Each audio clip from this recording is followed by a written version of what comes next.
Adam Taxin talking with principal dancer Caterina Coyne from Riverdance, which is making its final trip through the country, including Philadelphia, the weekend of Friday, May 11th through Sunday, May 13th. Caterina, thanks for talking with me today. Not at all, no problem. First of all, some of us have never even seen Riverdance, which is kind of pathetic. Can you give a basic overview of what the show is? The show is basically a celebration of music, song, and dance. It's an Irish dance show with a mixture of a flamenco dancer and American tap dancers.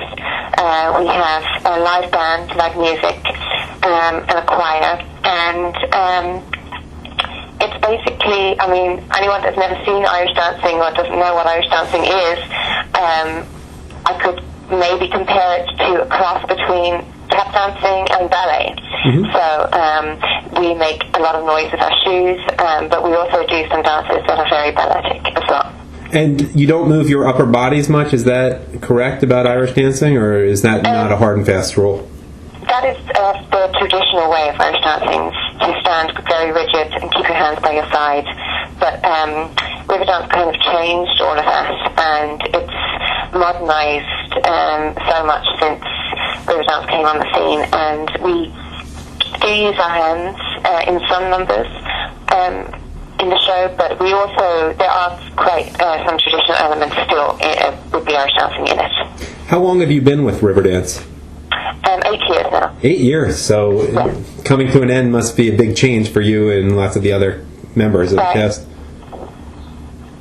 Sorry, what was that? It must be a big change for you and lots of the cast members who, that it's wrapping up in the next few months. Yes, the show is finishing in North America, but we'll be going on to different countries all over the world. So the show's not ending, but it will just be finishing over here. Now, do you have an Irish background yourself, and is that typical of the cast members if that is the case? Yes, I was born in London, but I grew up in Ireland. I moved to Ireland when I was 12 years old, so both my parents are Irish. That's where I grew up, and most of the cast members have some kind of Irish background if they aren't born actually in Ireland. Do you have some favorite numbers in the show? Yes, I love Riverdance, which is the closing act of the first half. The reason why I love it is because the female lead gets to do a solo piece, and then she dances with the male lead as well, and then the rest of the troupe come on and join in at the end. And I particularly like that piece of music, which is called Riverdance. Bill Whelan, the composer of the music, actually won a Grammy for the music, so the music is as much a part of the show as the dancing as well.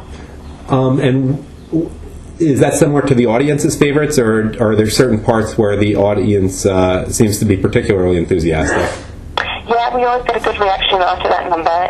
It's closing of the first act, so we always seem to get a very good feel from that number. But I think the number that most people kind of talk about or always gets a good reaction is a number called Trading Taps, which is in the second half of the show, and it is a duel between the American tap dancers and the Irish dancers, and that always seems to get a very good reaction. Anything in particular you can tell audience members who are on the fence about whether to see Riverdance or to take advantage of the nice weather over the next few days in Philadelphia? What will really hook them? Why should they regret it if they don't go? Well, obviously it's going to be our very last time in Philadelphia, and Riverdance won't be playing there again, so anyone that may have an urge or an inkling to go and see it, they should definitely go and see it, because they won't have the opportunity to see it live in Philadelphia again. So this will be the very last time.